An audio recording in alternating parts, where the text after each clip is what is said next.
Anyone? What is charge? Sir, it is a force like when matter is placed into a Okay, it's, electromagnetic field, the I force guess, acting on it. no. I guess it's, you are stating it a bit more complicated. Any simpler one?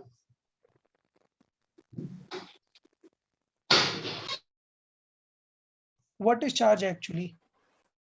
Acha, okay. Before going to the charge, just think about what is mass. Can you define? Can you have a physical definition of mass? Amount of substance present in a body. Volume. Volume. Okay. Amount of So, and the substance. way, yeah, Okay. How much particles it can contain? How much particle it can contain. Okay. So mass, basically there are several definitions, but if we focus on some, something which consume a space, something which can consume a space, वो हम बोल सकते हैं कि okay, it will have certainly a mass. अब space की point आएगी, that means space का, स्पेस मतलब क्या है कि जिसे आप ऐसे देख सकते हो कि यार ये विजिबल है और ये कुछ स्पेस ऑक्यूपाई करता है, तब ये सर्टेनिटी होगी कि यार ये मास है. बट ये बहुत ही कॉम्प्लिकेटेड डेफिनेशन हुई, something which will occupy a space. ये काफी कॉम्प्लिकेटेड पॉइंट हो गया.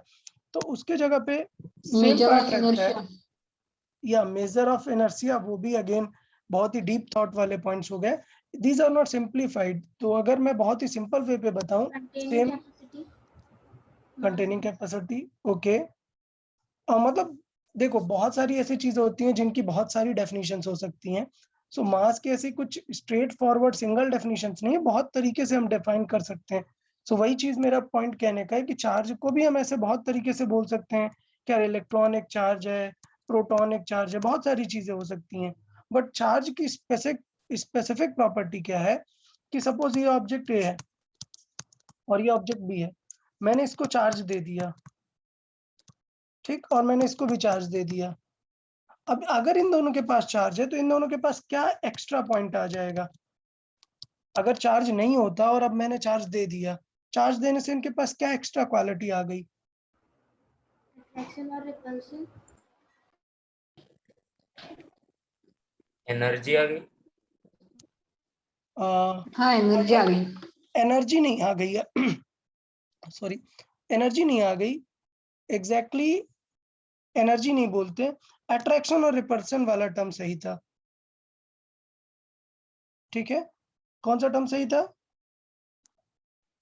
Attraction and repulsion. अट्रैक्शन और रिपल्सन. ओके. सो अट्रैक्शन और रिपल्सन, इसका मतलब ये है कि चार्ज कोई ऐसी चीज है, चार्ज कोई ऐसी चीज है जो अगर मैं किसी ऑब्जेक्ट को दे दूंगा तो वो अट्रैक्ट या रिपेल कर सकते हैं. ओके. तो डेफिनेशन ऑफ चार्ज फिर क्या हो जाएगी? It is a property due to which the objects or the particles can attract without any physical contact. उसी को हम क्या बोलते हैं? चार्ज. सो चार्ज की डेफिनेशन क्या हो जाएगी? It is a property. अच्छा, एक चीज और, ये प्रॉपर्टी क्या सबके पास रहेगी? Of some specific particles. It is a property of some specific particles due to which they can attract or repel. Okay. So मतलब ये सिंपल सी एक प्रॉपर्टी है और बहुत ही स्पेसिफिक पार्टिकल की रहेगी जिनके वजह से वो क्या कर सकते हैं? अट्रैक्ट या रिपेल कर सकते हैं. तो फिर सबसे पहला पॉइंट हमारा आएगा कि कितने टाइप के चार्जेस होते हैं यूनिवर्स में. कितने टाइप के चार्जेस होते हैं? two positive types. Charge, negative Positive charge. Negative and charge. negative. बहुत ही सिंपल है. There are two type of charges. there are two type of charges. Okay. Number one, पहला क्या है? Positive. Number second, negative charge.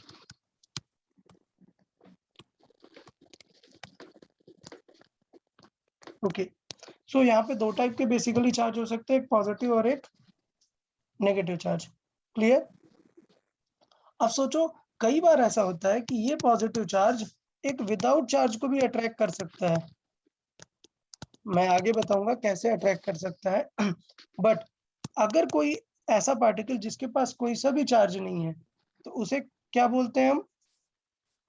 Anyone? Neutral neutral neutral. Okay, very good. So क्या point है? The particles without any charge are called neutrals. सो the particles without any charge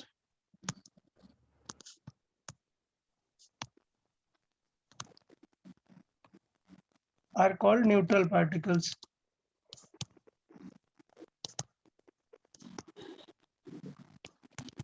okay, अब point ये आता है कि हमें पॉजिटिव नेगेटिव चार्ज तो पता चल गया, ठीक है कि ये पॉजिटिव ये नेगेटिव।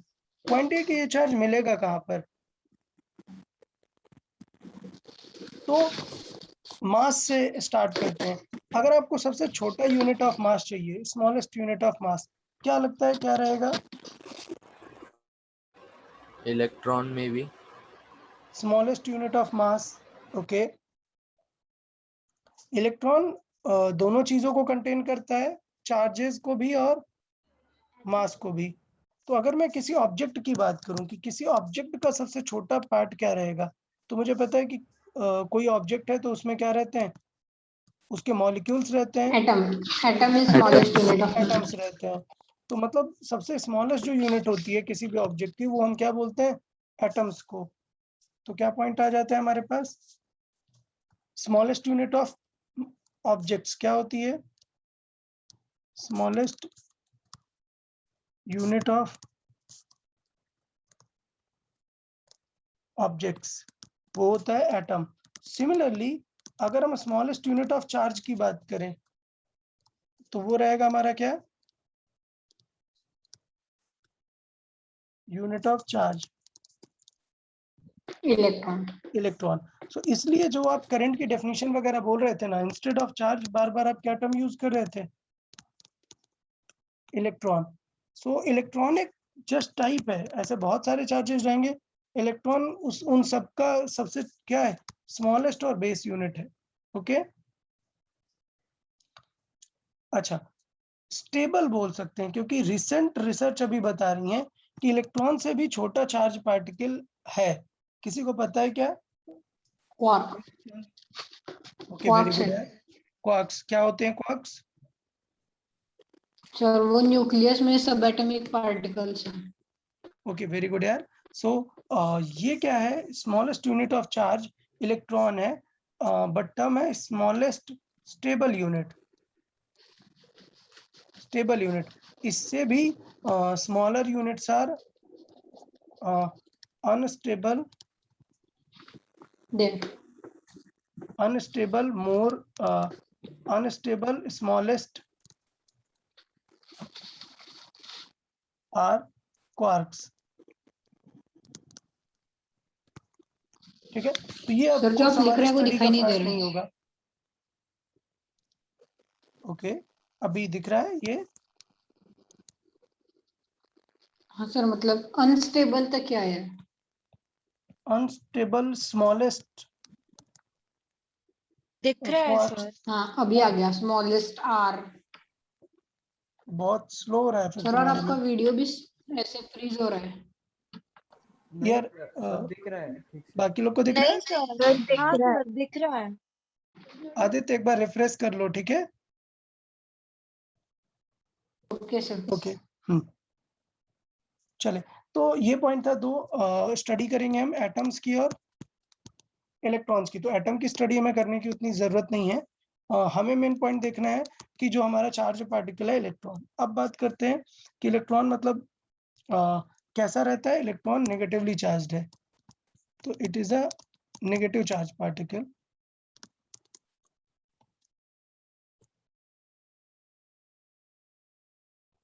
Negative charge particle.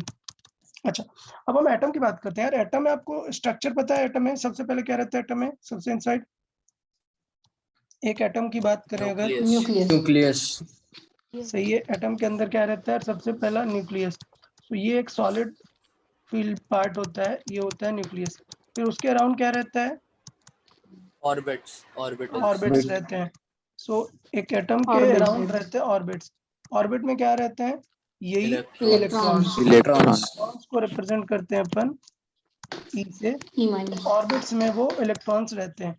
सो ये जो सेंटर में न्यूक्लियस होता है उस पर क्या रहते हैं? पॉजिटिव चार्ज रहते हैं। और न्यूक्लियस पे दो एटम रहते हैं, क्या रहते हैं? न्यूट्रॉन्स और positive charge, protons. Yes, neutron और प्रोटॉन। तो नेक्स्ट जो चार्ज यूनिट है वो है प्रोटॉन। प्रोटॉन कैसा होता है? Positive charge. Proton, yes, positive charge particle है।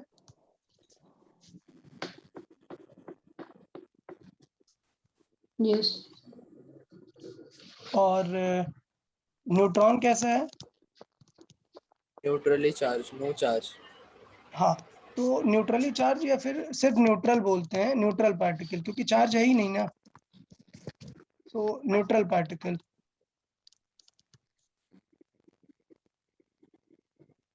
ओके, सो इसको बोलते हैं अपन न्यूट्रल पार्टिकल। एटम के अंदर ये देखने को मिलते हैं। अभी बहुत ही सिंपल वे पे बात करें कि फोर्सेस कैसे अप्लाई करते हैं, क्योंकि डेफिनेशन हमने चार्ज की क्या लिखी है? It is a Property due to property which they of can attract or repel. Ripple. तो इसका मतलब देखें कि कौन से पार्टिकल अट्रैक्ट करते हैं, कौन से रिपल करते हैं। तो बहुत ही सिंपल वे पे हमें पता है कि जो लाइक चार्जेस हैं वो क्या करते हैं? रिपेल। रिपल करते हैं। सो लाइक चार्जेस रिपेल, और जबकि अनलाइक चार्जेस वो अट्रैक्ट। Unlike charges attract. तो यहाँ पे देख सकते हैं अपन, लाइक चार्जेस मतलब सपोज एक प्लस है और ये दूसरा वाला भी प्लस है, तो ये दोनों एक दूसरे को क्या करेंगे? रिपल करेंगे, Repel. रिपल करेंगे। अगर दोनों कैसे हैं? नेगेटिव हैं और ये भी नेगेटिव है, तो ये तो भी दोनों repel करेंगे. रिपल करेंगे। तो ये दोनों रिपल करेंगे। अगर अनलाइक चार्जेस है, मतलब एक पॉजिटिव है और एक नेगेटिव है, तो ये दोनों क्या करेंगे? अट्रैक्ट करेंगे। क्लियर सबको? ये बहुत ही सिंपल सा टर्म। Yes sir. हाँ, तो करंट पढ़ने के पहले सबसे पहले हमने क्या टर्म स्टडी किया? Charge. चार्ज। अच्छा, जब हमने बात की कि स्मॉलेस्ट यूनिट क्या है चार्ज का? इलेक्ट्रॉन है। तो किसी भी चार्ज को हम किसके टर्म्स में लिखेंगे? इलेक्ट्रॉन के टर्म्स में ही लिखेंगे ना। सो इसका मतलब ये है एज ओके, रुके, उससे पहले लिख लेते हैं थोड़ा सा। ये टर्म लिखने से पहले यूनिट ऑफ चार्ज की बात कर लेते हैं। यूनिट ऑफ चार्ज, बताएं चार्ज का यूनिट क्या होता है? किसी को पता है? Anyone? Unit of charge? Ohms नहीं, कूलम्स। Sir, कूलम करंट का है ना? नहीं, करंट का एम्पियर है ना। एम्पियर। Okay. ठीक है, कूलम इसे कैपिटल सी से रिप्रेजेंट करते हैं। कूलम को कैपिटल सी से रिप्रेजेंट करते हैं। और एक चीज आपको समझना पड़ेगा कि coulomb is a very big unit. 1 coulomb charge is a very huge charge। ठीक, सो जो स्मॉलेस्ट यूनिट ऑफ चार्ज है वो कितना होता है देख लेते हैं। स्मॉलेस्ट चार्ज इज इलेक्ट्रॉन, और उसको कैसे रिप्रेजेंट करते हैं? ई से रिप्रेजेंट करते हैं। और उसकी वैल्यू क्या होती है? माइनस, उसके साइन को रिप्रेजेंट करता है 1.6 इंटू 10 टू द पावर -19। तो देख रहे हो -19 है, मतलब बहुत ही स्मॉलर वैल्यू है -19। क्लियर? सो ये पॉइंट रहता है कि चार्ज को इस तरीके से हम रिप्रेजेंट करते हैं, किसके टर्म्स में? इलेक्ट्रॉन के टर्म्स में। तो चार्ज का यूनिट क्या है? कूलम, और उसका सबसे छोटा यूनिट क्या है? इलेक्ट्रॉन। अभी पॉइंट ये है कि यूनिवर्स में कोई भी चार्ज मैं डिफाइन करूं, it will be written in terms of coulomb only. Okay, and in terms of number of electrons. So मैं बात करूंगा, यहाँ पर लिखूंगा क्या? All the charges all the charges can be represented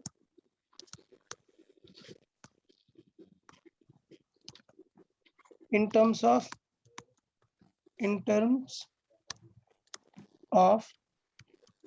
number of electrons.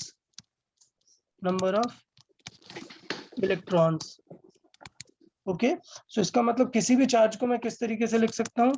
Charge will be number of electrons into कितने number of electron है हम पे, और एक इलेक्ट्रॉन पे charge into a charge of coulomb. यस, Sorry, into charge of electron. Charge of one electron. Okay, so इसको हम लिख सकते हैं, चार्ज को किस यूनिट से रिप्रेजेंट करते हैं? क्यू से। कुछ बुक्स में स्मॉल क्यू भी यूज करते हैं, तो टेंशन नहीं लेना। कैपिटल क्यू को हुआ N number of electrons into E, it is a charge on electron. So I can write like this. Okay, so charge मतलब क्यू, ये चार्ज मतलब क्यू, नंबर ऑफ इलेक्ट्रॉन मतलब N, and this charge on one electron is E. Clear? अच्छा, अभी point ये कि number of electron है ना, सो मैं यहाँ पर एक एग्जांपल लिखूंगा, एक सिंपल सा example. Does all values, sorry, does any value of charge is possible? Simple question है। is any value of charge, sorry my mistake, does he better है, does any value of charge is possible to carry? No sir, वो The answer is no. Electron के charge के multiples में आना चाहिए। Multiple में होना चाहिए, तो the answer is no. Why? It should be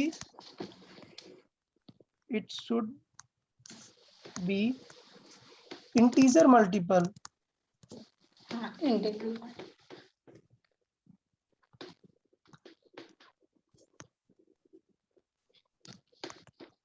multiple of किसका? इलेक्ट्रॉन ई, इसका मल्टीपल होना चाहिए तभी तो, मतलब ऐसा थोड़े ना होगा कि 1.5 इलेक्ट्रॉन आ जाएंगे। क्लियर?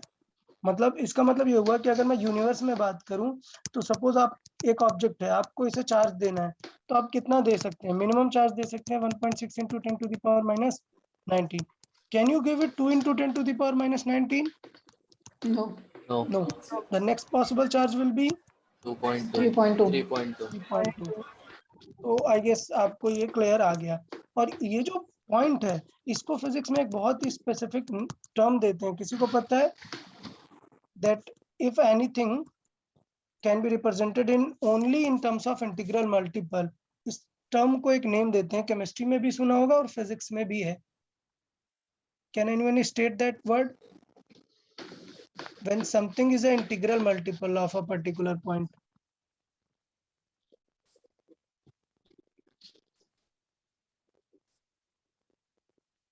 Anyone? ओके, आपने केमिस्ट्री में सुना क्वांटाइजेशन? नहीं। ओके, क्वांटाइजेशन मतलब टर्म ही यही है, if something can be represented in only in terms of integral multiple, तो उसको क्या बोलते हैं? Quantization. Okay, so this term is known as quantization of charge. क्या? Quantization of charge। और मॉडर्न फिजिक्स में आपने क्वांटम मैकेनिक्स सुना है? टर्म क्वांटम मैकेनिक्स बहुत ही टफ होता है, ऐसा कुछ सुना है? बहुत सारे मूवीज में भी रहता है ना क्वांटम मैकेनिक्स, मतलब बहुत ही टफ। उसका मीनिंग यही होता है कि when all the values are not possible, मतलब सपोज 1 है, 1 के बाद 1.5 एग्जिस्ट ही नहीं करता, 2 एग्जिस्ट करता है। इसका मतलब ये जो भी क्वांटिटी आप डील कर रहे हो, ये पैकेट के फॉर्मेट में है। पहले एक पैकेट है, फिर 2 पैकेट है, फिर 3 पैकेट है। समझ आया क्या? यस। तो this phenomena is known as quantization, and यहीं से टर्म जनरेट हुआ क्या, quantum mechanics. Quantum mechanics term क्यों यूज किया, क्वांटम मतलब होता है बहुत ही छोटे पार्टिकल्स। तो जब बहुत ही छोटे पार्टिकल्स में हम जाके देखें तब देखा कि यार इनसे ज्यादा स्मॉलर अगर पॉसिबल नहीं है, तो now the thing will be repeated in numbers. Suppose आपके पास ग्राम है, आपने एक ऑब्जेक्ट लिया 10 ग्राम, सो अब आप इसे कर सकते हो 10.2356 ग्राम, ऐसे वेट कर सकते हो। लेकिन when you go to the quantum, quantum मतलब बहुत ही स्मॉल पार्टिकल्स एटॉमिक लेवल पे, then you will see you can not break this further. The smallest unit, if the smallest unit is electron, then you will have only one choice, one electron or two electron or three electron. 2 Okay. electrons, 3. हाँ. Okay, So the so thing is, when the particles are indivisible. yeah, then only this term holds quantization. Ki you have reached to the tiniest particles that you can segregate them individually. You cannot just say कि okay 10 ग्राम है, अभी मुझे 9.99996 ग्राम चाहिए, ठीक है। तो ये आप कर सकते हो when you haven't reached till the tiniest particle. अब सोचो आप लिख पहुंच गए हो कि यार एक एटम का जो मास है, एक एटम का मास कितना है, लेट से अभी मैं रैंडम बोल रहा हूँ, इतना नहीं है, बट लेट से एक एटम का मास है 0.005। इससे ये पक्का पता चलता है ग्राम, अगर एक एटम का मास है, इससे ये कंफर्म पता चलता है कि अगर मैंने आपको दिया 10 ग्राम, तो you can not go further 9.9998। ऐसा वेट कभी भी पॉसिबल होगा क्या, नहीं, बिकॉज आपको मिनिमम एक एटम तो हटाना पड़ेगा ना, और मिनिमम एक एटम हटाओगे तो कितना मास आ जाएगा, 5. Yeah. क्लियर ना। सो अभी Yes, टर्म sir. समझ आया कि क्वांटाइजेशन का मीनिंग होता है कि जब आप मिनिमम एक लोवेस्ट पार्टिकल क्वांटम तक पहुंच गए होते हैं, तो आपको इंटीग्रल मल्टीपल में चलना होता है, आप रैंडम वैल्यूज नहीं ले सकते हैं। So the term is known as quantization of charge. तो चार्ज क्या होता है, क्वांटाइज्ड होता है, क्वांटाइज इंटीग्रल मल्टीपल, या क्वांटाइज का मीनिंग होता है इंटीग्रल मल्टीपल, इंटीग्रल मल्टीपल। या सो ये जो टर्म है मैं यहाँ पे हाईलाइट करूंगा, क्वांटाइजेशन का मीनिंग ही क्या है, इंटीग्रल मल्टीपल।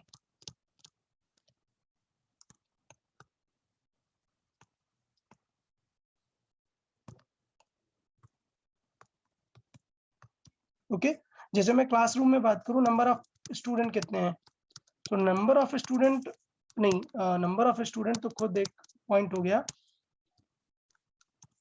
मतलब किसी भी ऑब्जेक्ट में अगर हम ये बात कर सकते हैं कि इसमें इधर 1 स्टूडेंट रहेगा या फिर 2 स्टूडेंट रहेंगे या फिर 3 स्टूडेंट रहेंगे, तो इसका मतलब number of student is quantized in terms of what, 1 student, मतलब 1 के पार्ट में रहेगा। कभी ऐसा नहीं होगा कि क्लास में 21.5 स्टूडेंट्स हैं, ऐसा नहीं रहेगा। मिनिमम मल्टीपल कितना रहेगा, 1. 1 का, ठीक है। So only natural numbers.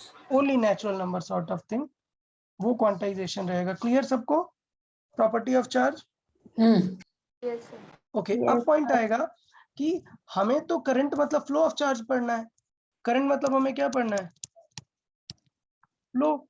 तो हमें देखना पड़ेगा कि चार्ज को ट्रांसफर कैसे कर सकते हैं, then we will be able to study the flow ना। ओके, तो next important criteria is transfer of charge. Charge को ट्रांसफर कैसे कर सकते हैं, what are the basic means to transfer the charge. Okay, तो यार एटम्स, कोई भी ऑब्जेक्ट हो उसमें एटम्स तो होंगे ही, और एटम्स होगा मतलब इस ऑब्जेक्ट के पास क्या रहेंगे, इलेक्ट्रॉन रहेंगे, मतलब सबके पास इलेक्ट्रॉन होते हैं। अब उसे ट्रांसफर कैसे करेंगे,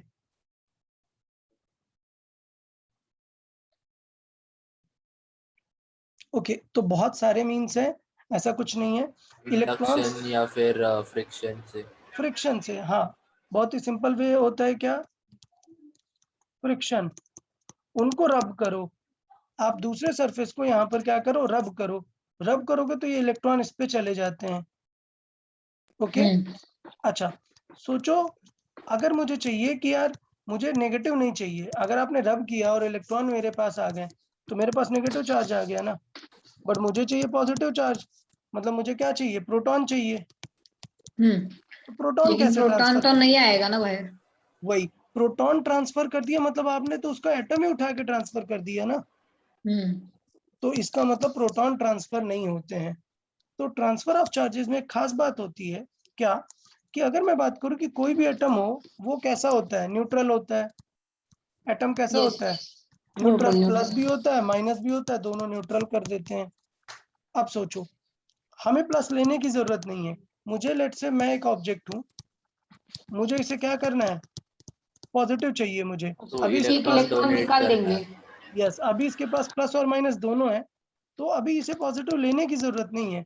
अगर इसने अपना नेगेटिव दे दिया इसे, तो पॉजिटिव डोमिनेट कर जाएगा ना। सपोज 10 पॉजिटिव था और 10 नेगेटिव था, अब इसने 2 नेगेटिव ट्रांसफर कर दिया, तो इसके पास 10 पॉजिटिव और नेगेटिव कितने बचे, 8। तो ओवरऑल इसके पास क्या आ गया, 2 प्लस 2 2 पॉजिटिव। प्लस, और इनके पास 2 नेगेटिव आ गया।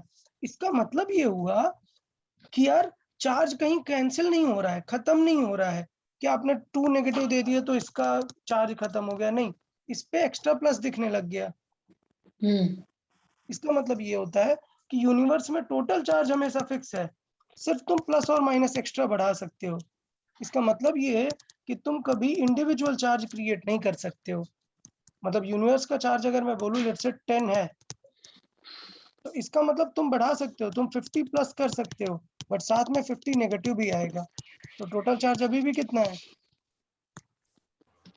तो सेम, 1:1 जो रेशो है वो मेंटेन होगा। वही मेंटेन रहेगा। तो इससे पता है क्या कंक्लूजन निकल के आता है, before transfer of the charge हमें एक सबसे फंडामेंटल टर्म देखना है क्या, कि एन एटम, अच्छा ये एटम न्यूट्रल पार्टिकल है, ये हम यहीं पे लिख देते हैं, यहाँ पर ही, एटम मतलब न्यूट्रल पार्टिकल।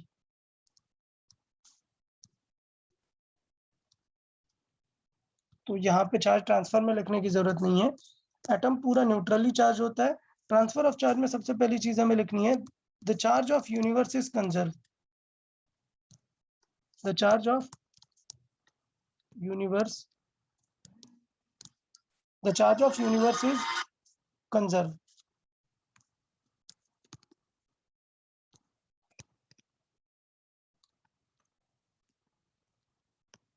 अच्छा, इसका मतलब ये है we can not create it, okay, इसका मतलब ये we can not create it, but we can, if we create positive then there will be certainly negative. तो क्या हम यूनिवर्स का पॉजिटिव चार्ज फिक्स कर सकते हैं क्या, नहीं। नहीं। नेगेटिव कर सकते हैं क्या, नहीं। टोटल वाला बस फिक्स रहेगा। So the charge of the universe is conserved, which means the total charge is conserved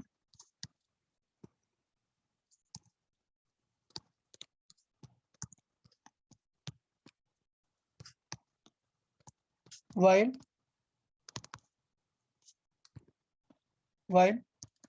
positive, sorry, while total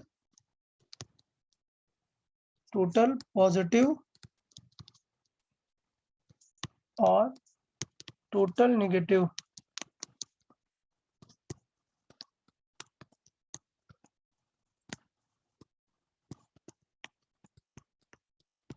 में चेंज, ओके। इसका मतलब ये है कि अभी यूनिवर्स में 50 चार्ज था, हमने 10 प्लस क्रिएट किया तो 10 माइनस भी क्रिएट हो जाएगा। सो यूनिवर्स में मान लेते हैं प्लस 50 चार्ज था, तो यूनिवर्स का चार्ज अभी कितना हो जाएगा, प्लस 60, और यूनिवर्स में माइनस 10 भी रहेगा। क्लियर आइडिया, ये लाइन क्लियर है सबको, यस सर। ओके। इसका मीनिंग मैं लिख देता हूँ यार, इसका मतलब ये if we generate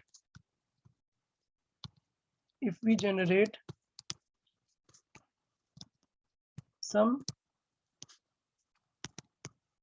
positive charge,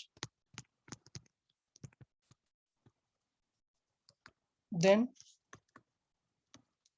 the same amount of negative will also generate, same amount of negative charge will also generate.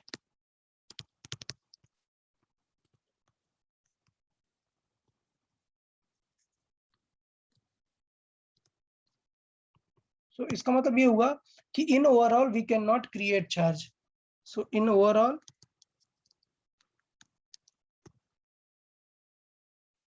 we cannot create charge. Sir, nor we can destroy it, right? Yeah, exactly. That's why the charge of universe is conserved.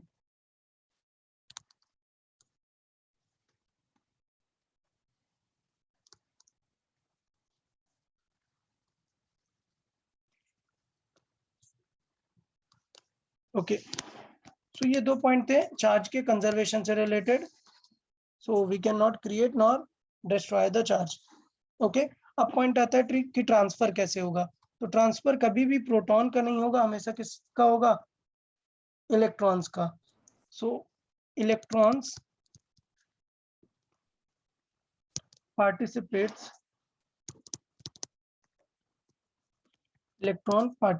in transfer of charge.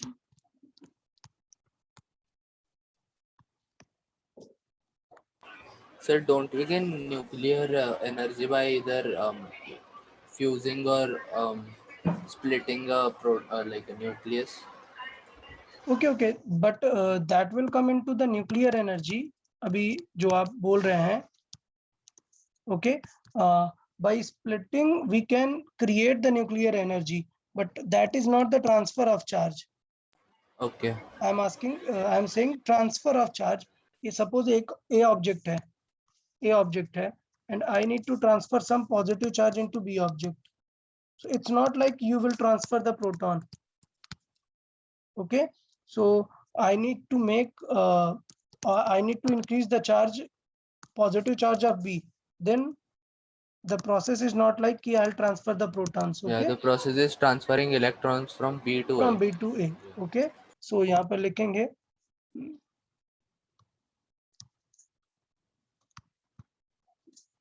to charge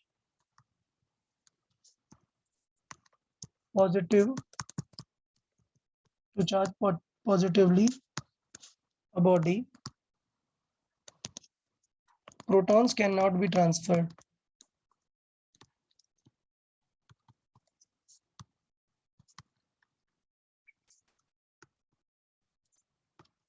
So instead it should lose electrons. Clear? तो मतलब ये है कि अगर हमें A object है neutral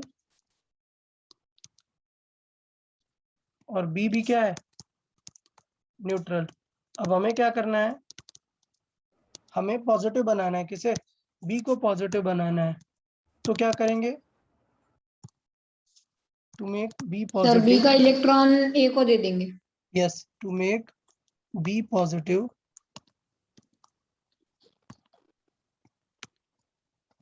तो बहुत ही सिंपल वे पे क्या हो गया? इसका मतलब ये हुआ कि A था यहाँ पर और हम A से प्रोटॉन ट्रांसफर नहीं करेंगे B को, उल्टा हम क्या ट्रांसफर करेंगे?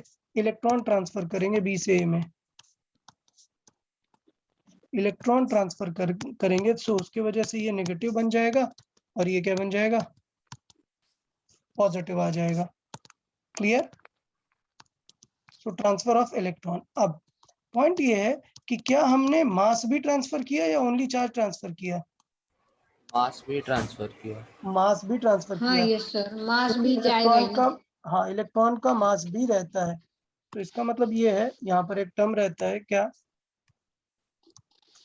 During the transfer of charge, during the transfer of charge,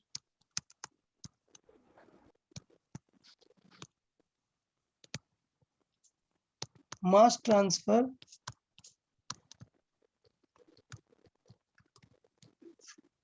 also take place.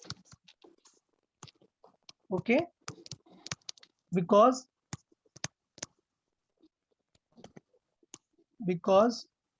all the charge particles have mass. Clear?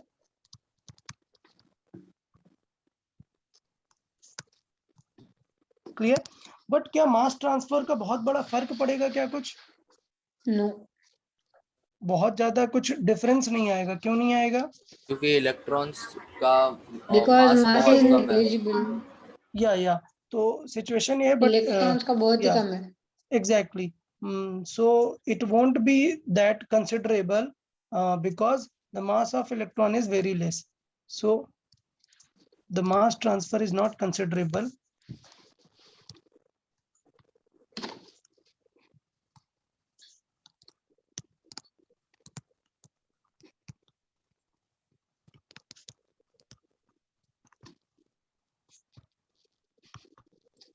Because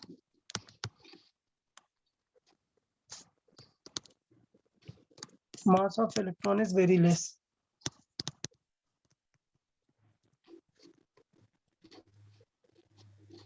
कितना है मास ऑफ इलेक्ट्रॉन बताएं? लर्न करने की वैसे जरूरत नहीं, बट फिर भी बताएं, किसी को पता है क्या?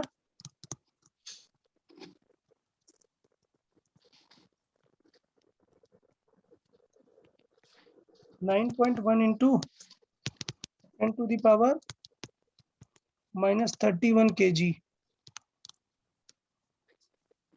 Okay, and this is the smallest mass possible. क्योंकि इलेक्ट्रॉन सबसे छोटा पार्टिकल है ना, so this is the smallest mass possible in the universe. So ये भी याद रखेंगे, it is the smallest mass till known.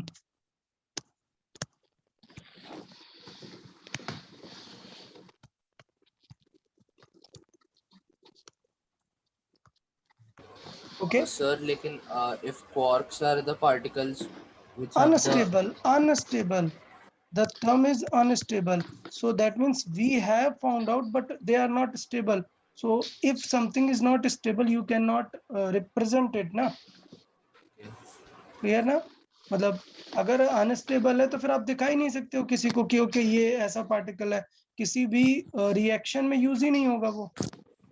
Okay यार, ये क्लियर है ट्रांसफर ऑफ चार्ज? या ओके, तो चले यार, चार्ज के बारे में हुआ। हम अब अपने पार्ट पे आ जाते हैं, किस पे? करंट पे। तो करंट को डिफाइन कर देते हैं। करंट को लेटर स्मॉल आई और कुछ बुक्स में कैपिटल आई भी यूज करते हैं, तो आप टेंशन मत लेना, स्मॉल आई या फिर कैपिटल आई से यूज करते हैं। अभी आप लोगों ने स्टार्टिंग में करंट की डेफिनेशन बताई कि करंट एग्जैक्टली क्या है? Yes, transfer of charge. Transfer of charge से रिलेटेड है। तो मतलब क्या है? Law of charge. क्या? ओके, मैं और क्लियर करता हूँ कि करंट एग्जैक्टली क्या है। तो करंट है, it is actually the process. मतलब करंट जैसी कोई चीज नहीं है, आप समझ रहे हो? करंट जैसी कोई चीज नहीं है, सिर्फ चार्ज का फ्लो है। उसी को हम आइडेंटिफाई करते हैं कि ये हमारी एक फिजिकल चीज है, जो है क्या? Current. So it is the process of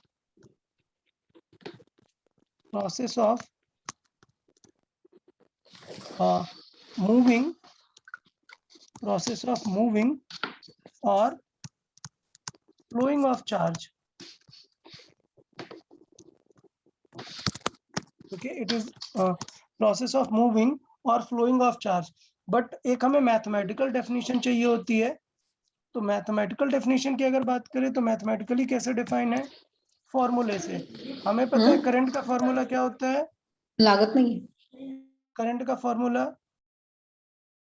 Q by T, charge upon time. और मैंने बताया फिजिक्स में सपोज स्पीड का फॉर्मूला क्या है? Distance upon time. तो स्पीड की डेफिनेशन कैसे लिखेंगे? Anyone, the definition of speed? Distance covered with respect to time. And not with respect to time. The better term is to use this time as one. So the distance covered in unit time. Clear? okay. Okay. So same goes with the current. It is the charge flown in Unit time. unit time. So definition of current अभी clear है सबको? कैसे define करते हैं? So मैं लिख सकता हूँ it is calculated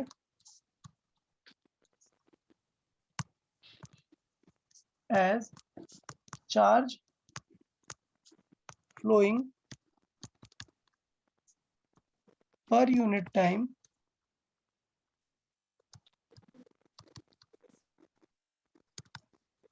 बट कहां से फ्लो हो रहा होगा? It is calculated as the charge flowing per unit time through any medium.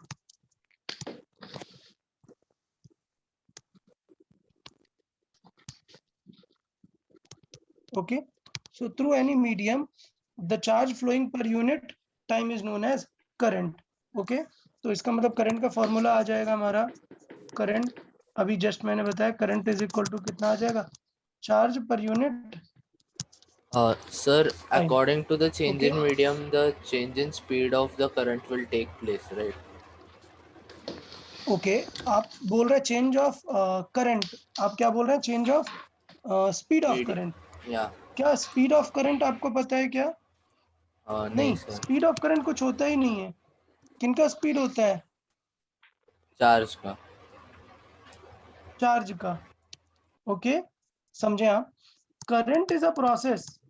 Current खुद एक कुछ पॉइंट नहीं है, ये एक प्रोसेस है, आपको ऐसे फील करना पड़ेगा.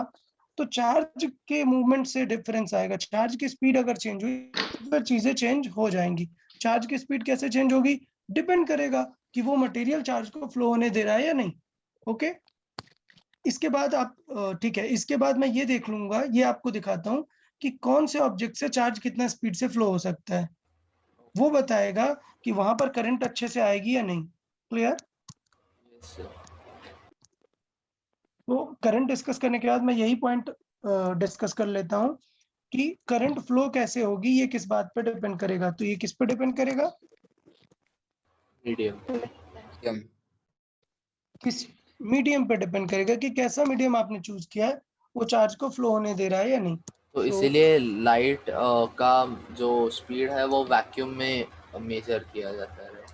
हाँ, light the same goes with the light also. मतलब लाइट और करंट का भी कोई रिलेशन नहीं है. मतलब लाइट टोटली डिफरेंट है. लाइट वेव के फॉर्मेट में है, करंट फिजिकल पार्टिकल के मूवमेंट के फॉर्मेट में है. ओके, बट हाँ, दोनों में मीडियम का फर्क पड़ेगा कि किस मीडियम से आप जा रहे हो. Okay, so I is equal to क्या हो जाएगा? Charge that is Q by T. अच्छा, अभी याद है क्यू को मैंने लिखा था, कैसे लिख सकते हैं? Number of electrons into charge of one electron upon time. अब बात कर लेते हैं यूनिट्स की. करंट का यूनिट एम्पियर्स. एम्पियर. एम्पियर. ठीक है, तो ये बहुत ही वेल नोन है. करंट का यूनिट क्या है?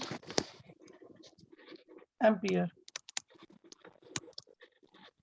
अच्छा, एम्पियर भी बड़ा ही यूनिट है, काफी बड़ा यूनिट है. तो उसके जगह पे टर्म यूज किए जाते हैं milliampere. 1 milliampere. Okay, so 1 milliampere को कैसे लिखते हैं? 1 मिली एम्पियर को लिखते हैं 1 स्मॉल m कैपिटल ए. उसका मतलब कितना होगा 1 मिली एम्पियर? मतलब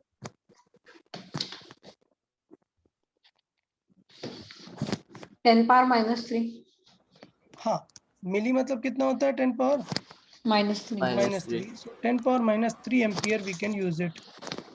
तो मुझे लगता है करंट के बारे में ये पॉइंट सबको क्लियर है.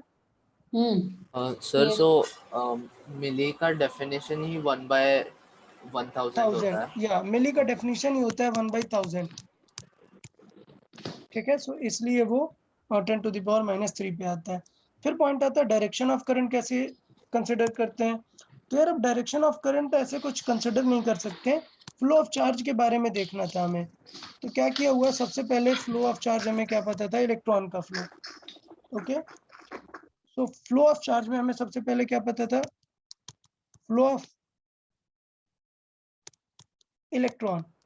ओके, तो हमें जब पता था कि फ्लो ऑफ इलेक्ट्रॉन है, सो करंट की जो डायरेक्शन है एज्यूम की गई. इसका कुछ पॉइंट नहीं है, सिर्फ ये एज्यूम की गई कि अगर इलेक्ट्रॉन राइट जा रहा है तो करंट को हमने कंसिडर किया हुआ है left.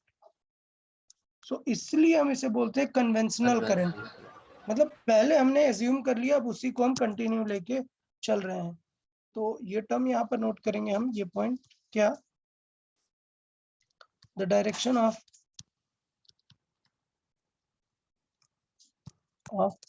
conventional current current is considered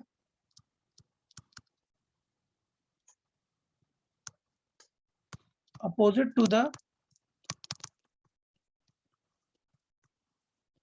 direction of flow of electron.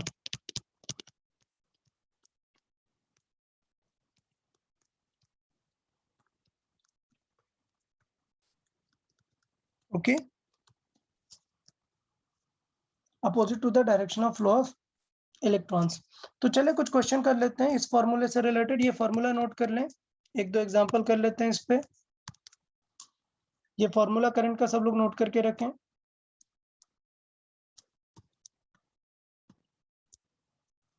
चले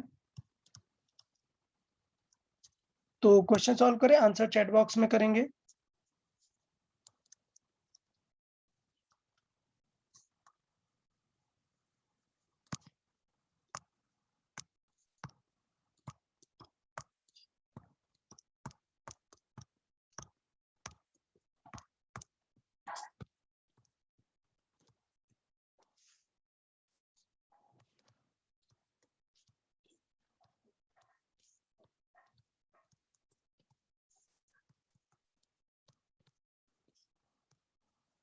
Okay, so find the current when 10 to the power 20 electrons passed through a wire in 1 minute.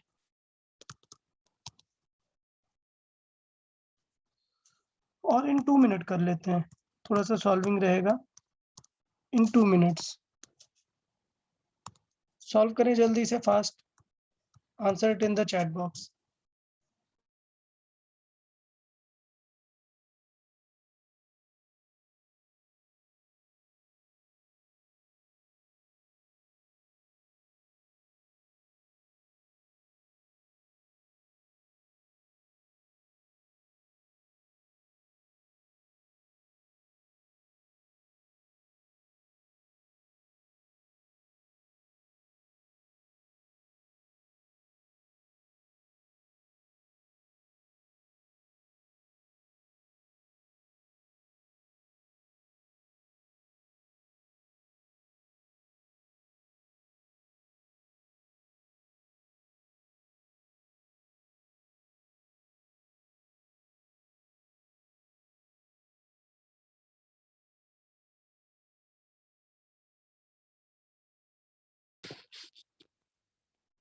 Sir minutes को seconds में convert करें।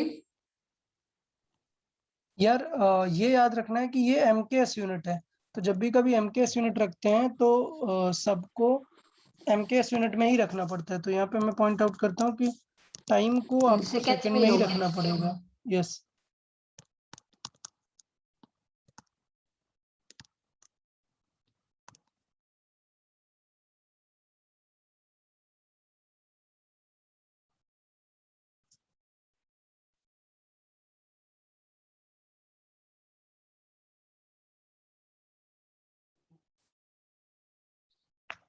Okay.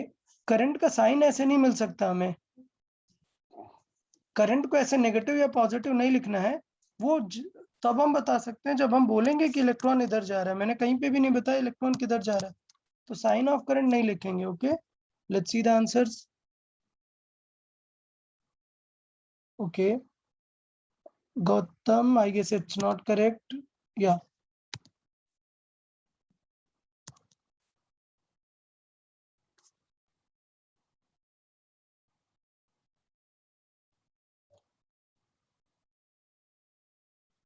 Shaili, very good, correct. Adit, very good, correct. Aditi, correct. Anay, not correct.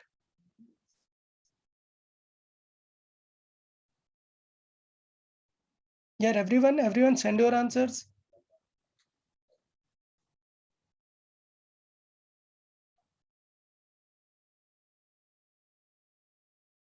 Vishwadeep, not correct. चलो विश्वदीप आप explain करो थोड़ा सा, पहले formula क्या है करंट का, explain it. Vishwadeep, formula of current.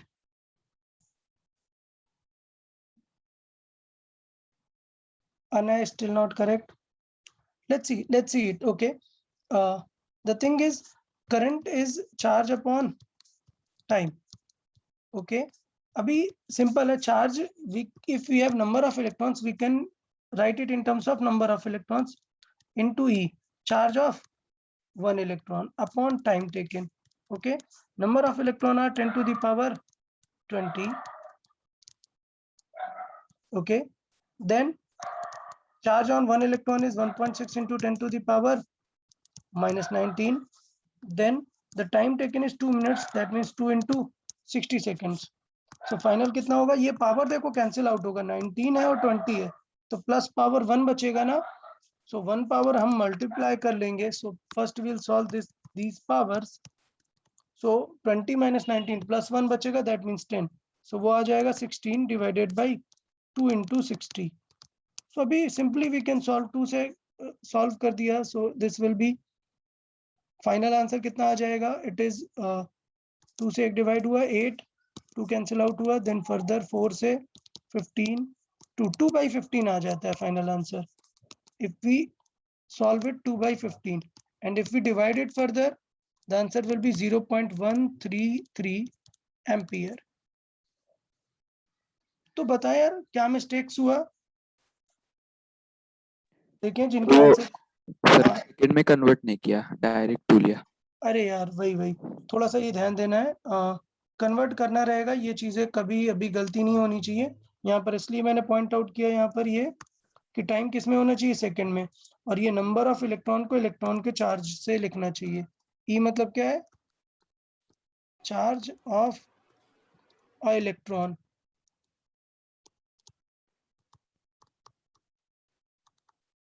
तो मैं इसे वापस से यहाँ पे लिख देता हूँ, और ई की वैल्यू कितनी होती है, 1.6 into 10 to the power minus 19 coulomb. ठीक है, सो ये सिंपल वे पे था, ऐसा कुछ कॉम्प्लिकेटेड नहीं था, कर सकते हैं. काफी लोगों ने सही आंसर किया, कुछ लोगों ने इनकरेक्ट किया, एक बार क्रॉस चेक करें. किसी को नहीं समझ आया तो पूछें. Anyone? Okay, let's see one more example.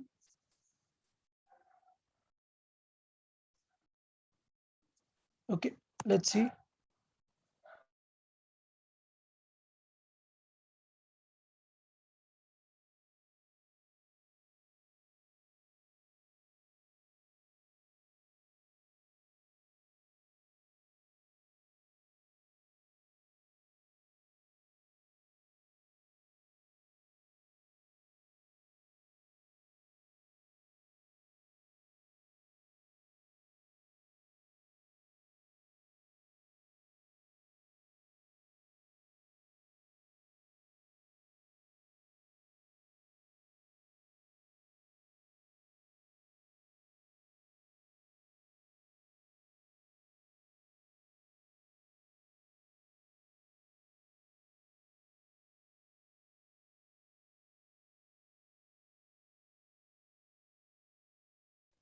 Okay, solve करें, बहुत ही सिंपल वे पे किया हुआ है.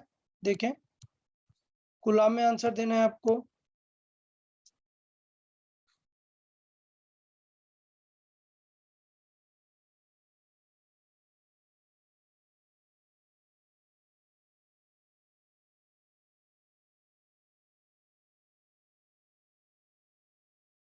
along with the charge stored in it, आप इलेक्ट्रॉन भी फाइंड कर सकते हैं, तो इसी को एक्सटेंड कर देते हैं.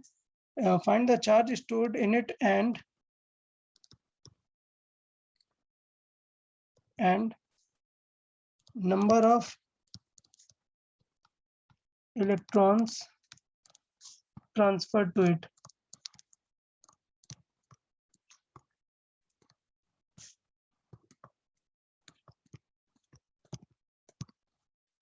तो पहले आपको चार्ज फाइंड करना है.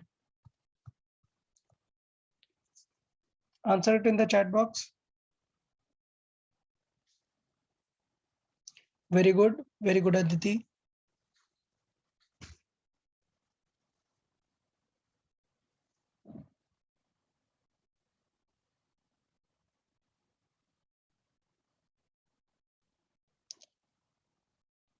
Very good Anay.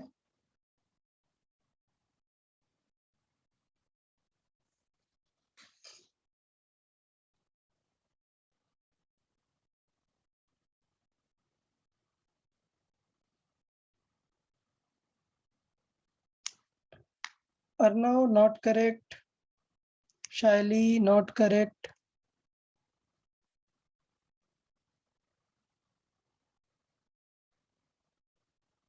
Adit, okay, correct. यार देखिए स्ट्रेट फॉरवर्ड है, सिर्फ क्या मिस्टेक हो रही है आपसे, दो मिस्टेक्स कर रहे हो यार। हाफ एन आवर, जबकि हमें टाइम किस में यूज करना है, बताएं हमें टाइम किस पे यूज करना है, सेकंड्स। सेकंड्स में। So I is equal to Q हमसे पूछा हुआ है upon T, so then Q कितना आ जाएगा, I इंटू T। अभी पॉइंट है I कितना है, मिली एम्पियर। सो अभी जस्ट बताया ना, मिली एम्पियर मतलब क्या होगा, 10 टू द पावर -3। सो ये हो गया हमारा I। देन टाइम, टाइम मुझे पता है हाफ एन आवर, तो मतलब हाफ एन आवर मतलब 30 मिनट, बट हम मिनट नहीं लिख सकते हैं। सो बहुत सारे 1800 स्टूडेंट ने 30 लिख दिया है, क्या करेंगे, 30 इंटू 60 सेकंड पे लिखेंगे। चाहिए तो मैं यहाँ पे साइड पे लिख सकता हूँ कि टी हमारा गिवन था 30 मिनट, और उसे हम लिख सकते हैं 30 इंटू 60 सेकेंड्स। ओके, सो अभी मल्टीप्लाई कर लेते हैं, कितना आंसर आया, 18/5 36 और 00 इंटू 10 टू द पावर -3। अब -3 को यूज करो, 3 जीरोस इसके कैंसिल आउट करो, सो आंसर कितना आ गया, 3.6 कूलम। बहुत सारे लोगों ने मिस किया हुआ है, इस 60 को मल्टीप्लाई नहीं किया हुआ है, तो थोड़ा सा इस चीज को ध्यान देना है। अभी क्लियर सबको, क्लियर ना सबको, या अभी नंबर ऑफ इलेक्ट्रॉन फाइंड करना है, तो फिर क्या करेंगे, Q इक्वल्स एनी यूज करेंगे। यस, तो Q इज इक्वल टू क्या होता है, NE। So then N is equal to कितना हो जाएगा, Q upon Q upon E। E। तो it is 3.6 upon 1.6 1.6 multiplied into by 10 to the power 9 -19। So इसका मतलब ये हुआ, ये ऊपर मल्टीप्लाई होगा, सो ये आ जाएगा 36, किससे कैंसिल आउट हो जाएगा,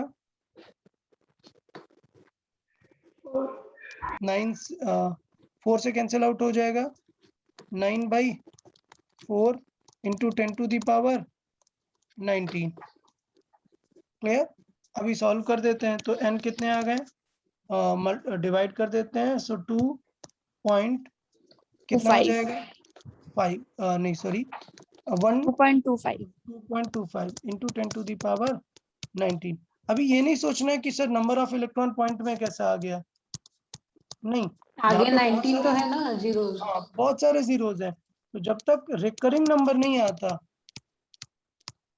तब तक इसको फिर नहीं कंसिडर करना। अगर नंबर टर्मिनेट हो जाता है तो फिर कोई प्रॉब्लम नहीं, बहुत सारी पावर्स हैं, तो इसे हम कर सकते हैं 22500 ऐसे बहुत सारे जीरोज हैं। Okay, so it is a valid number. Clear everyone, yes sir okay ठीक है, तो चले, हाँ हम बात करने वाले थे कि करंट फ्लो में प्रॉब्लम किस चीज की आएगी, मतलब क्या अच्छी बात है और क्या प्रॉब्लम है, वो देख लेते हैं। करंट फ्लो होगी नहीं होगी, चार्ज फ्लो होगा नहीं होगा, उनके बेसिस पे हम क्या डिजाइन करते हैं वो देख लेते हैं। ठीक है, सो फ्लो ऑफ करंट पे देख लेते हैं कि फ्लो ऑफ करंट कैसे डील होता है, फ्लो ऑफ चार्ज या फिर करंट, दोनों क्योंकि सेम बात है, फ्लो ऑफ चार्ज को ही क्या बोलते हैं हम, करंट बोलते हैं, तो उनके फ्लो के बारे में बातें देखनी है हमें। तो बहुत ही सिंपल है, अगर हम बात करें कि हमारे पास करंट है, तो देखें वो फ्लो होगी या नहीं होगी, क्या पॉसिबिलिटी होगी। तो बहुत ही सिंपल से केसेस हम बना सकते हैं कि नंबर 1 बहुत ही इजीली फ्लो हो रही है। क्लियर, सो फर्स्ट कंडीशन क्या बन सकती है कि फ्लोज इजीली, फिर क्या बन सकती है, not flowing. Not flowing, not flowing. अच्छा, एक ये भी तो बन सकती है कि थोड़ा कम फ्लो हो रही है। क्लियर, सो स्लाइट फ्लोइंग भी तो बोल सकते हैं कि थोड़ा कम हो रही है।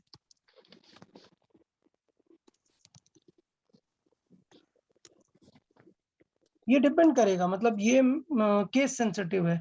क्लियर, मतलब फ्लो होगा नहीं होगा ये हैंडल कर सकता है, मतलब बात कर सकते हैं क्या, case sensitive. Case sensitive, case sensitive का मीनिंग क्या हुआ, मतलब ये हुआ कि लाइक अ स्विच, अगर आप बोलोगे कि नहीं यार फ्लो हो तो फ्लो हो सकती है, अगर आपने कोई कंडीशन लगा दी कि यार अब नहीं फ्लो हो तो नहीं फ्लो होगी। मतलब सपोज एक वायर है, एक वायर में करंट फ्लो होती है या नहीं, डेफिनेटली Yes. होती है। क्या आप कुछ करके ये बोल सकते हो क्या कि नहीं अब नहीं होगी, नहीं, अगर आपने उसमें करंट इंटर की, बैटरी से करंट दी तो करंट फ्लो ही होगी। ऐसा नहीं होगा कि आप ऐसे बीच में टाइट से पकड़ लो तो नहीं फ्लो होगी, ऐसा होगा क्या, नहीं। अच्छा, सपोज अब हमने इस वायर की जगह पर क्या ले लिया, वुड, क्या ले लिया, वुड, तो बताओ अब करंट फ्लो होगी क्या, नहीं, इजीली नहीं होगी। हाँ मतलब ऑलमोस्ट वुड में नहीं होगी, नॉट फ्लोइंग। ओके, तो स्लाइड फ्लोइंग वाला चीज केस सेंसिटिव का मीनिंग क्या है कि अगर आप यहाँ पर एक बहुत ही फेमस मटेरियल रहता है सिलिकॉन, आगे मैं बताऊंगा, अभी टेंशन नहीं लेना। सिलिकॉन ये एक ऐसा मटेरियल है जो केस सेंसिटिव है, आप इसे ट्रिगर कर सकते हो कि यार ये अब फ्लो करेगा और अब फ्लो नहीं करेगा। मतलब अगर आपने इसका टेम्परेचर 40 डिग्री रखा तो फ्लो करेगा, और अगर 25 कर दिया तो फ्लो नहीं करेगा। समझ आया केस सेंसिटिव का मीनिंग? Yes sir. ओके, तो इसका मतलब ये हुआ कि क्या इनमें करंट फ्लो होती है, तो फिर हम बोल नहीं सकते कि फ्लो होती है कि नहीं, इसलिए वर्ड यूज करते हैं क्या, स्लाइड फ्लोइंग। थोड़ी होती है, अगर आपने प्रॉपर केस सेटिस्फाई किया तो फिर फुल हो जाएगी। ओके,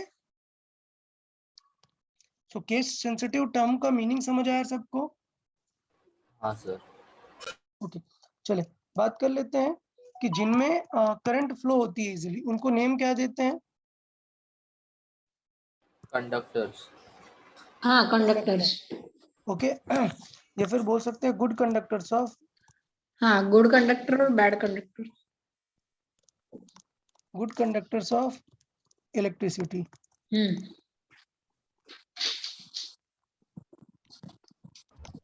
ओके, और जिनमें नहीं फ्लो हो रही है वो इंसुलेटर्स। हाँ, इंसुलेटर इंसुलेटर या बैड कंडक्टर्स। इंसुलेटर्स और bad bad conductor. Conductors.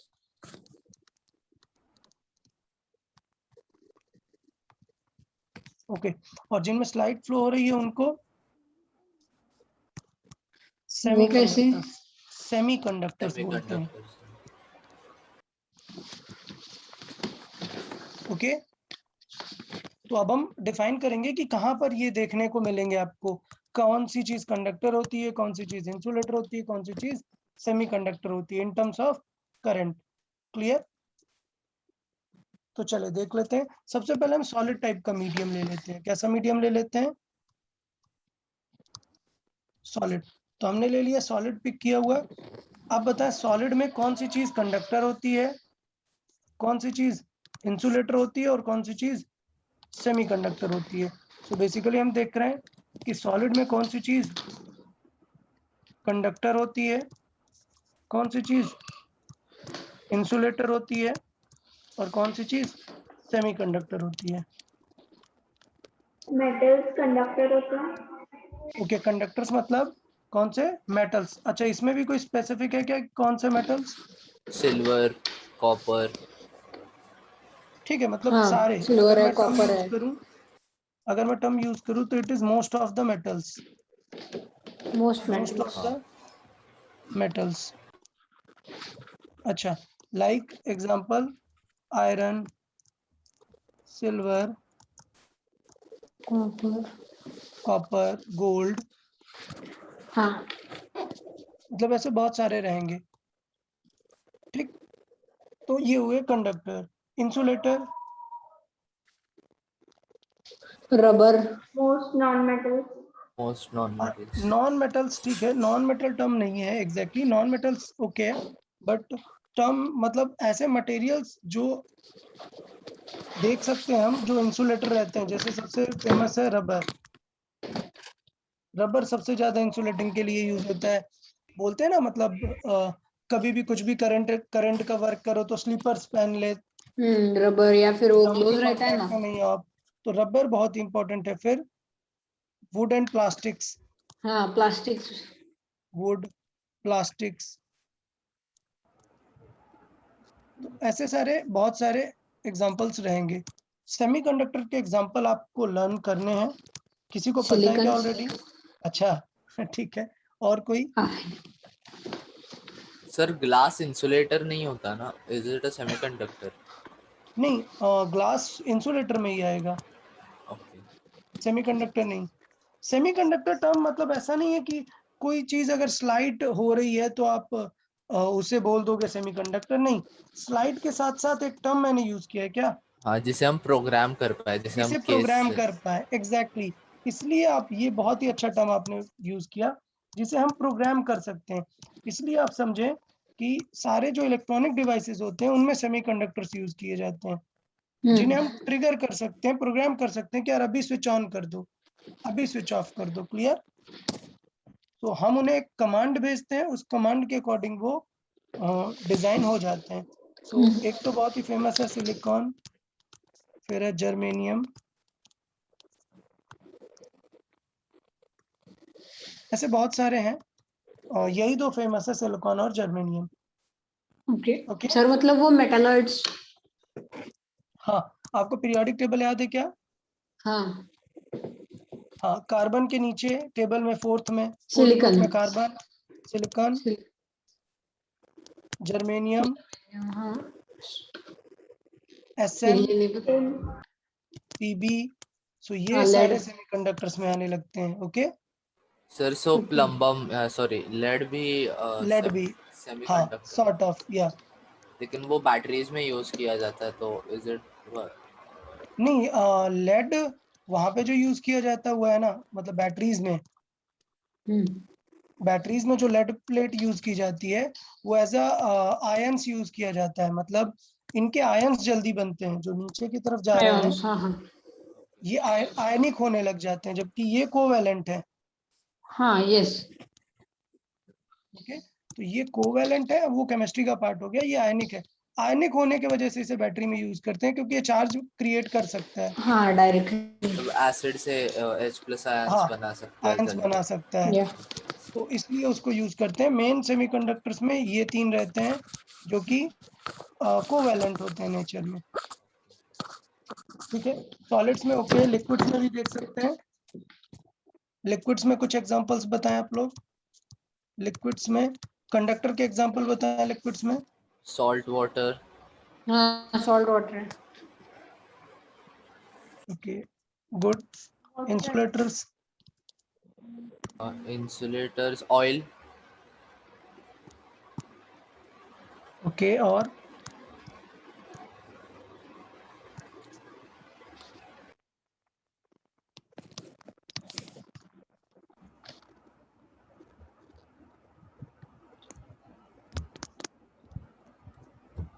Okay, ठीक है, कंडक्टर्स के एग्जांपल पे देख लेते हैं।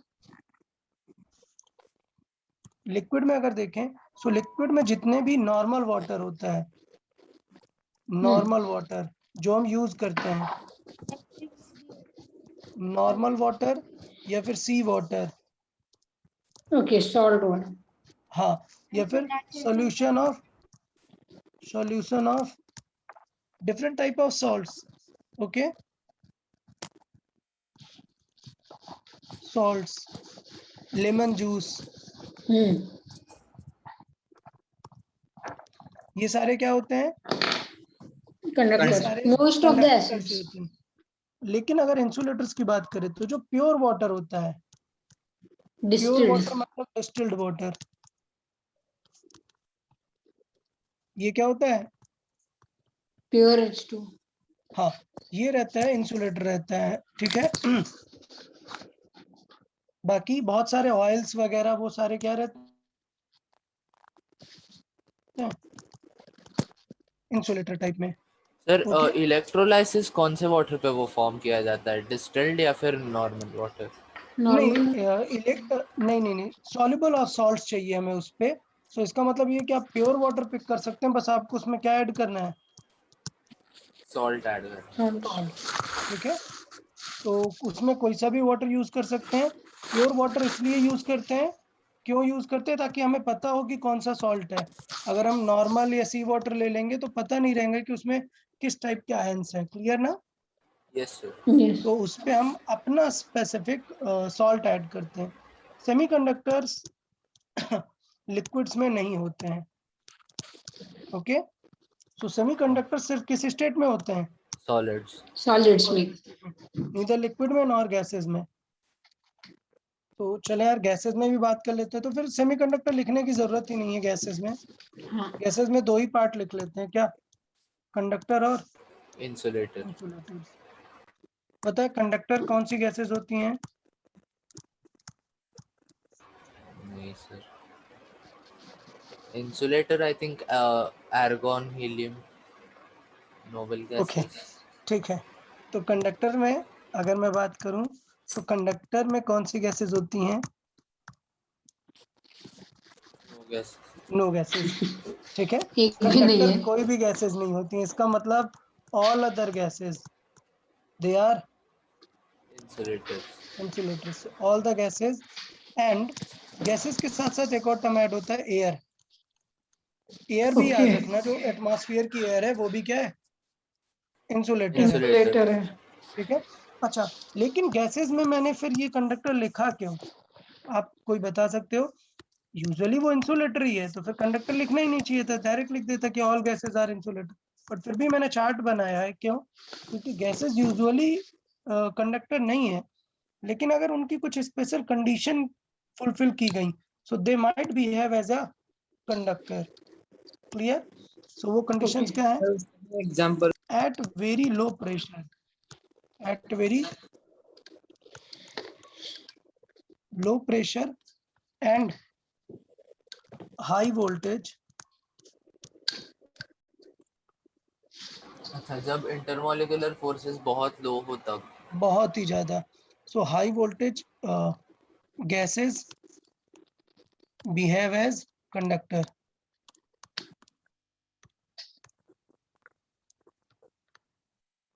ओके, तो मतलब एक कंडीशन रहेगी जिस केस में हम देख सकते हैं कि गैसेस भी बिहेव कर सकते हैं।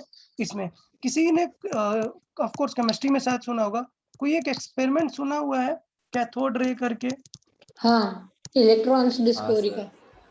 हाँ, इलेक्ट्रॉन्स डिस्कवरी। तो कैथोड रे में याद है ट्यूब के अंदर एयर को वैक्यूम जैसा क्रिएट करते हैं, बट बहुत ज्यादा नहीं, थोड़ा वैक्यूम क्रिएट करने का ट्राई करते हैं। क्या डिक्रीज करते हैं उसका?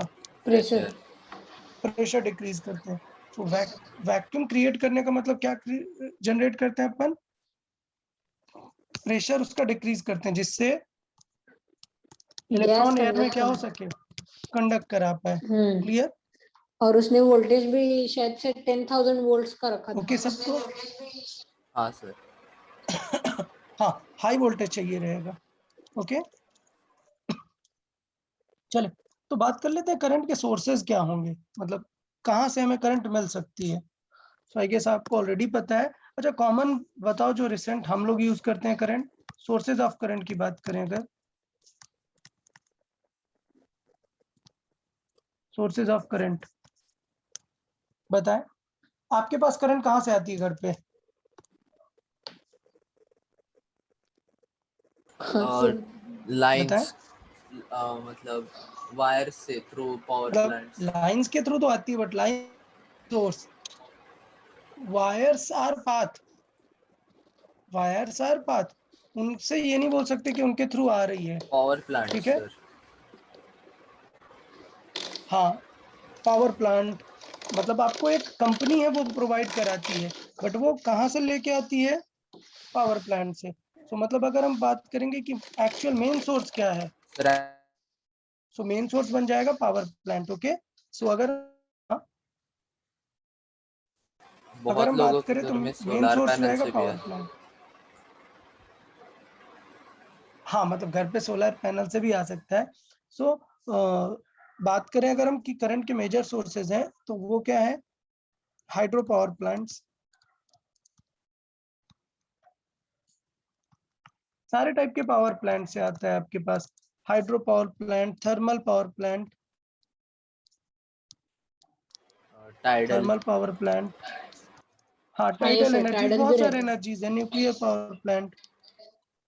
हाँ, तो मैं ऐसे सारे लिस्ट आउट नहीं कर रहा हूँ, मतलब आप आइडिया बस है कि आप समझ सकते हैं कि ये सारे पावर प्लांट से आता है।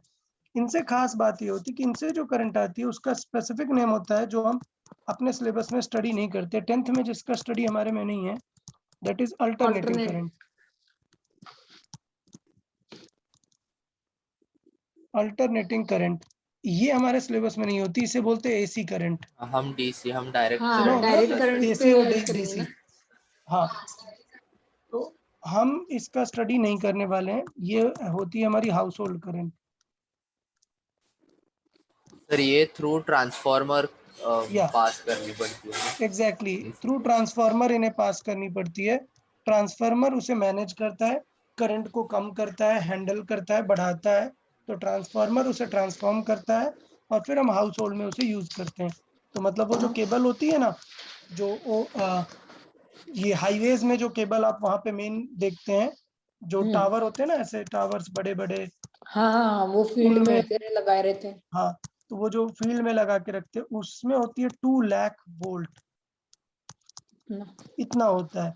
फिर वो आती है आपके किस पे, कॉरपोरेशन के पास, जैसे MIDC वगैरह इन सब के पास आएगी, तो वो उसे कन्वर्ट करते हैं 11,000 वोल्ट में।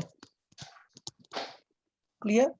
और फिर उसके बाद वो जाती है आपके एक कम्युनिटी के पास वाले ट्रांसफार्मर पे, वो इस इंडिया में तो 11,000 को 240 होता है ना volt exactly sockets. 220। Okay, So, 220। वो ट्रांसफार्मर इस 11,000 को भी कन्वर्ट कर देता है 220, और वो हम हाउस होल्ड में यूज करते हैं।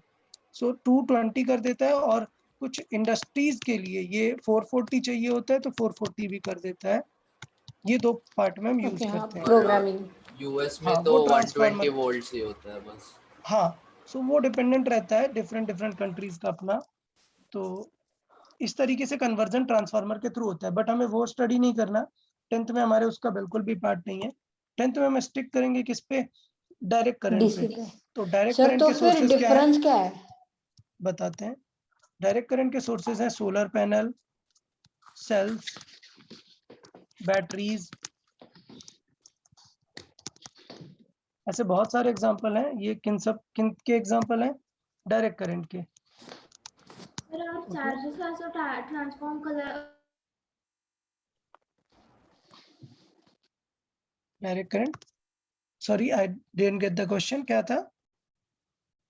What you asked? charges also transform current from AC to DC, right? Yeah.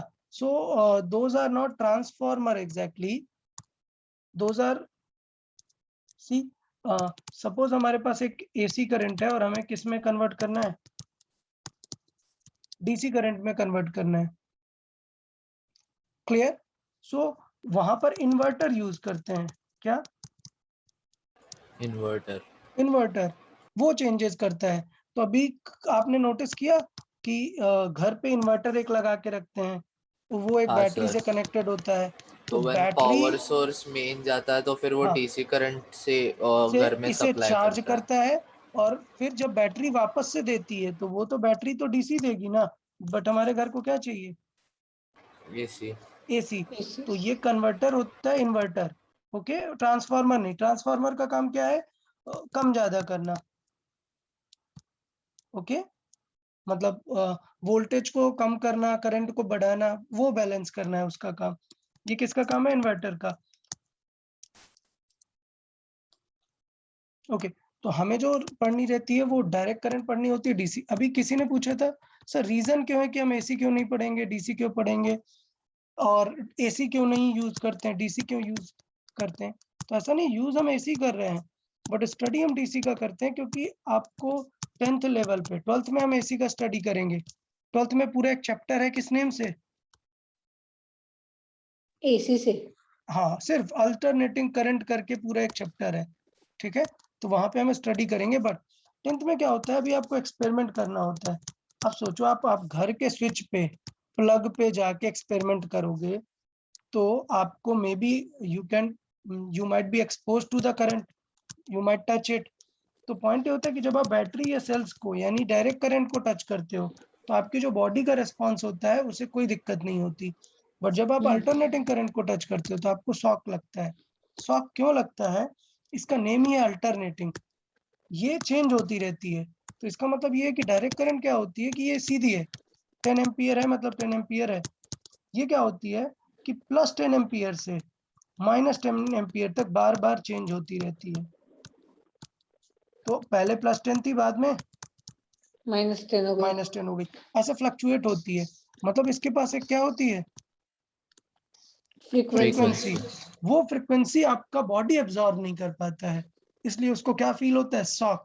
मतलब उस फ्रीक्वेंसी को बॉडी फील करता है, तो वो सर आपको ये शॉक फील अगर कराता अर्थिंग है। हो तो ना? हाँ, अर्थिंग मतलब पॉइंट ये है, to make the flow of current there has to be a full path. मतलब देखो, सपोज यहाँ से करंट आ रही है, बीच में कुछ गैप है, फिर यहाँ पे एक वायर है, तो क्या करंट ऐसे फ्लो कर पाएगी क्या? नहीं सर। नहीं। So current will flow only in a wire whenever there is a path, complete path. मतलब सपोज, चलो बहुत ही सिंपल सा एग्जांपल बताता हूँ कि चार्जर आपका, स्विच में चार्जर लगा के रखते हैं, आप देखो मोबाइल चार्ज करो तो चार्जर हीट होता है या नहीं? लेकिन मोबाइल मत लगा के रखो, हीट होगा क्या?